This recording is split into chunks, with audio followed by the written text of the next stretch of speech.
Hello everybody, welcome to a deck profile video. This is a Gundam TCG deck.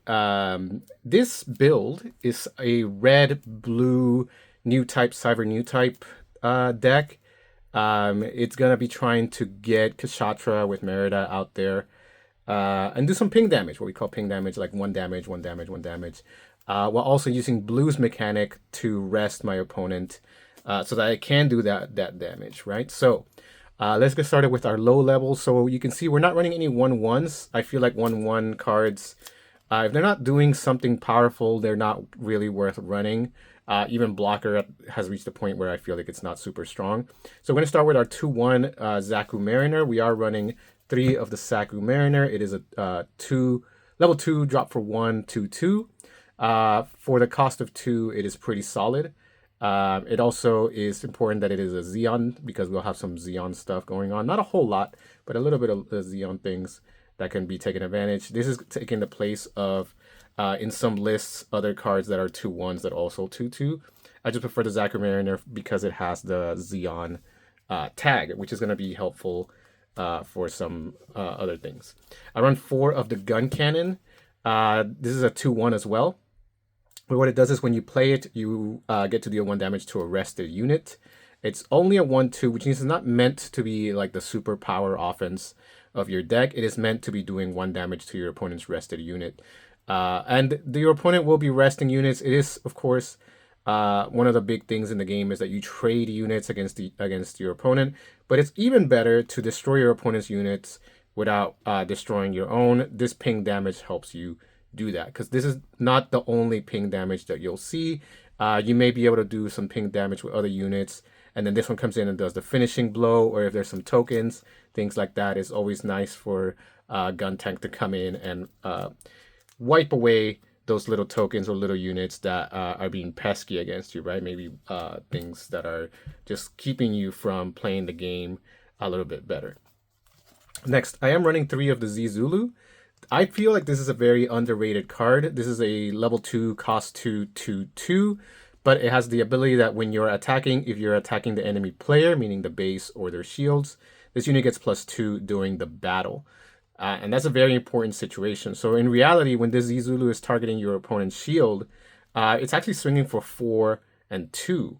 And 4 is a very strong attack power because if your opponent is a blocker, which many decks are running blockers nowadays, 4 damage is enough to destroy many of the mid-level blockers in the game. If your opponent is running Lefrith or even a Perfect Strike, Zulu has the damage or attack power to destroy it. Now, your opponent blocking it does not mean that you're no longer attacking the player. Your intention was to attack the player. Blocking simply means that you being kept from doing that.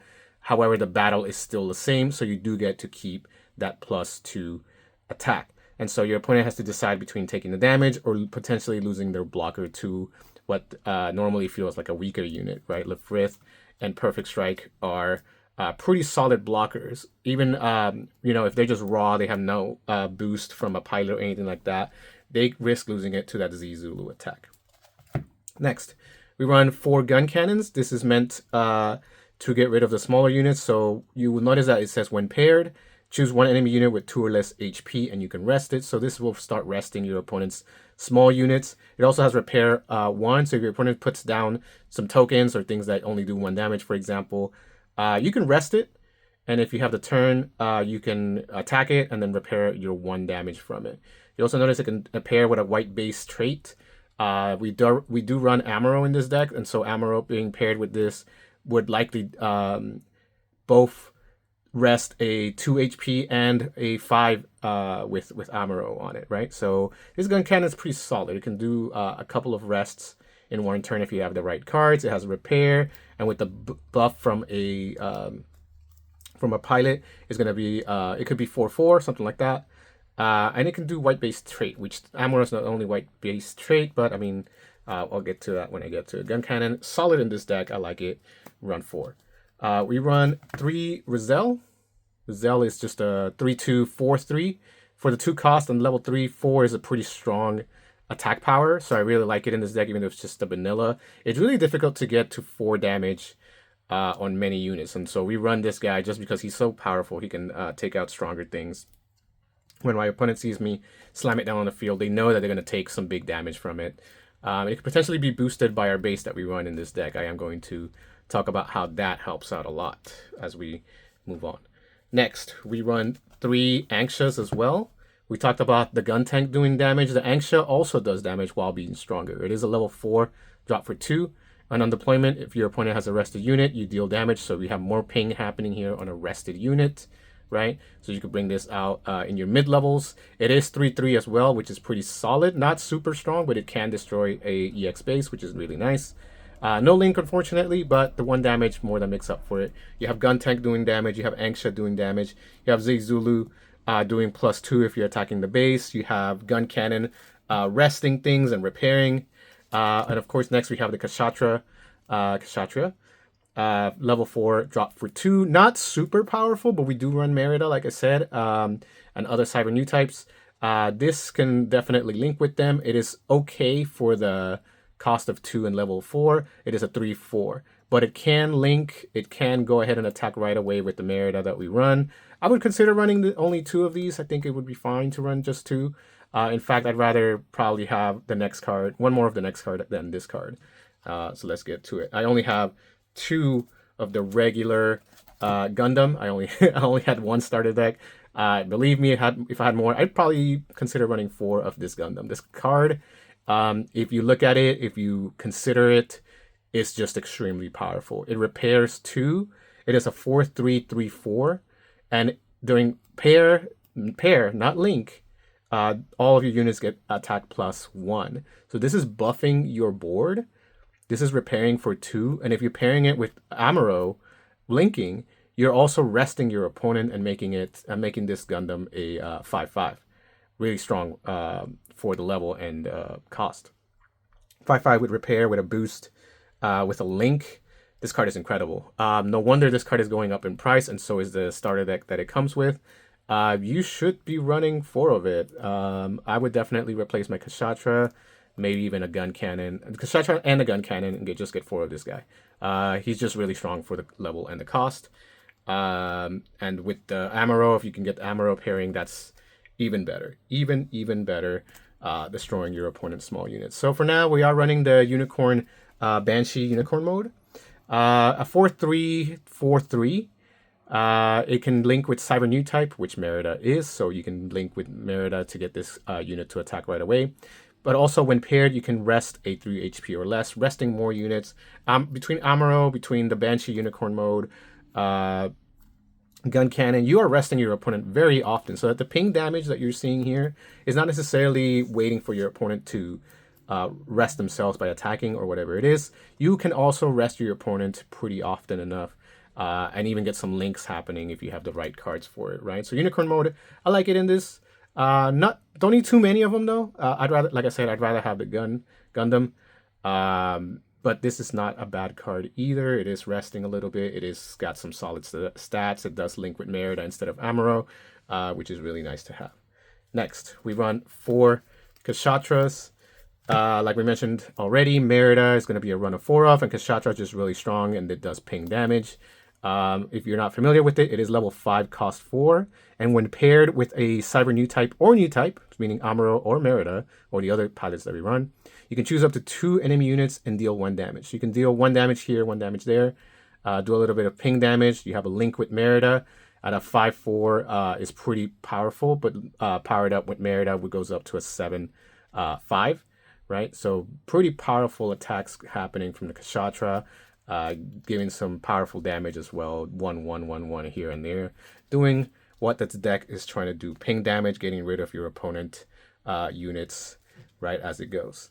Next, we have the Unicorn Banshee Destroy mode. This is level 6/4. This is kind of my late game card because it can kind of double tap if you have Merida in your hand. So what you do is you of course play it. You want to link with Merida. And then when you attack, you can choose 12 cards from your trash, so you need to have 12 cards in your trash. You return them to the owner's deck and shuffle, and if you do, then set this unit as active and it gains first strike. So your first attack that's already happening would get first strike itself, so your opponent blocks, you destroy it, and you take no damage. And then because you are being active again, you could attack a second time. So this card can double tap your opponent. It gets first strikes, which means your opponent's blockers will just keep you from destroying shield, for example. It is pretty powerful at 5/4. With Merida, it makes it a 7/5. Just really, really powerful card towards the end game here, right? 7/5, and then double tapping is really powerful, and you don't have to pay additional resources like you do with the Tallgeese, for example. But I only run 2 because I don't want to see this card too often. The requirement for 12 cards in trash doesn't come up often, so I don't want to have multiple of these cards in my hand at a time, not being able to trigger them. So 2 is the number for me. Next, 4 Merida. We have to run 4 Merida pilots. Level 4 cost 1. Of course, burst +1. +2/+1. Its ability during Link. When you attack, you choose an enemy unit whose level is equal or lower than this unit, and you deal 1 damage to it. Right? CyberNewtype and Neo Zeon. This card is doing more ping damage as a pilot. So in combination with Kashatra, for example, right? During the Link and when attacking, you're doing damage with the pairing. You're doing damage with the attack. It's pinging your opponent, just continually putting down damage on them. And if you have like Gun Tank or other cards, you can just keep destroying your opponent without having to engage them. We also run 4 of the Amuro Array. This card is just super powerful. You can see it going up in price if you check the market. Really strong. The more you think about it, the more you play the game, the more you realize Amuro is actually really cracked, really powerful. +2/+1, level 4 cost 1. But when paired not linked, meaning any card can be paired with it. Whenever you're pairing an opponent, you can rest a 5 HP or less. That's a lot of cards. Most cards are not 5 or more HP. I'm sorry, more than 5 HP. So this Amuro will rest blockers. It will rest small units. It will rest basically everything. And since things are rested, all of the ping damage that is in this deck will be able to trigger thanks to Amuro. Unless the opponent has a really strong unit at that point, but at that point, you're just going to have to deal with it in other ways, right? Maybe just a ton of ping damage after it has attacked, that type of thing, or maybe even a Unicorn Banshee type, right? But Amuro is a new type, means it does trigger Kshatra's new type pair, which is really nice. So, and again, all of the pilots are actually going to trigger the Kshatra's ping damage when paired, right? So we run 4 Amuros. It's just really good, really strong. You got to run 4 in this deck. I run 1 Sayla, level 3 cost 1. I just like her as a low level pilot that's +1/+1, but it does give repair 1. It kind of helps me deal with smaller units. So if I can get an Anxia out there, if I get a gun cannon, for example, this is really nice. Gun cannon with Sayla. This stacks to make a repair 2. You also have a 3/4, which is really nice and tanky. So if you can pair and suspend, or rather rest, an opponent, you're going to be destroying it, healing, repairing 2, and maybe staying alive a little bit longer. I like Sayla, but I only run 1. She is a new type, so she does get to trigger the Kshatra if you do pair it. Right? Not a CyberNewtype, unfortunately, but it is white base, which may or may not matter. I'm not sure. We'll see. I run 1 Sayla. 1 full frontal. He's a level 6, only drops for 1. He's a late game type of guy that I would use, but I don't need 1. I don't run his unit. I'd rather have him run as a pilot that pairs up with Kshatra. There would be no link. However, you do get to trigger the CyberNewtype. That is a thing. And what he does is when paired, he deploys a Neo Zeon or Zeon level 4 or lower from my hand. That means I can bring out a Zulu, I can bring out a Kshatra, I can bring out a Zuku Mariner. All 3 of those cards are considered to be Zeon or Neo Zeon, and those cards all have effects that they can either link, or they are just like powerful units at those levels. So you have an additional unit out there with a 7/6 buff. Full frontal just does a big buff, and it gets down an additional unit. That could be key late in the game if you just need 1 more unit to go for game towards the end, right? So full frontal, I run 1. I run 1 Show of Resolve. This is blue, meaning we can run some of the support for it, but I really felt like I needed cards, but it does happen where you do need to draw specific cards. So 1 Show of Resolve is fine. Draw 2 cards. Maybe you'll pick up something you needed. That's perfectly fine and acceptable. when you're running blue, you kind of just need to run at least one, I feel. I can see a case for two, but I think like two would just be too many because you don't want to be using that card too often, only once or twice. We have a Signs of Revolution. This is a 3/2 command. On burst, you get to draw one, which is nice. But as your main, you can do 2 damage to a rested unit. This can help you destroy something stronger. Dealing 2 damage to something that's rested is way more significant than the ping damage than the 1 damage you're doing here. And you can stack it, do something like 3. Maybe with the gun tank, you can do 3 damage to kill something bigger. Maybe your opponent wasn't expecting you to do more damage than the ping damage that was present on the board. This card is really good at helping you out with that. So not a bad card to have as a command. You have 4 Vesalius.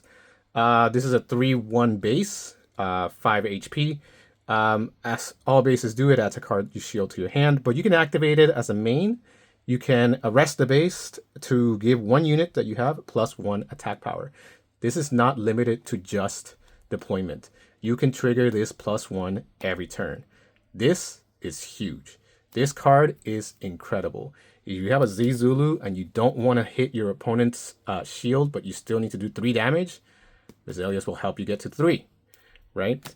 And any of these cards, any card here, you can boost, get it up to 2, especially something like the Zaku Mariner. Your opponent might see the Zaku Mariner and think their base is safe for 1 more turn, but if you drop the Vesalius on your when you have level 3, Zaku Mariner can now hit for 3, destroy your opponent's base, right, and get that out of the way earlier. I really like the Vesalius. I think having that 1 additional attack power is just a big deal with this deck, right? Not just this deck, but in this game. In Gundam, those small numbers add up. Doing ping damage, doing 1 additional damage, that's all just super strong and powerful to do with this deck, right? So you have cards that are doing now 4 damage. Maybe if they have a pilot, they're just doing 7, 8 damage, that type of damage. That's really nice. Something like the Roselle is now doing 5 damage with that base. There's just so much to gain from the Vesalius is 1 additional attack power, and again, you just trigger it every turn. You can do it every time. There's no cost to it. I think it's super powerful.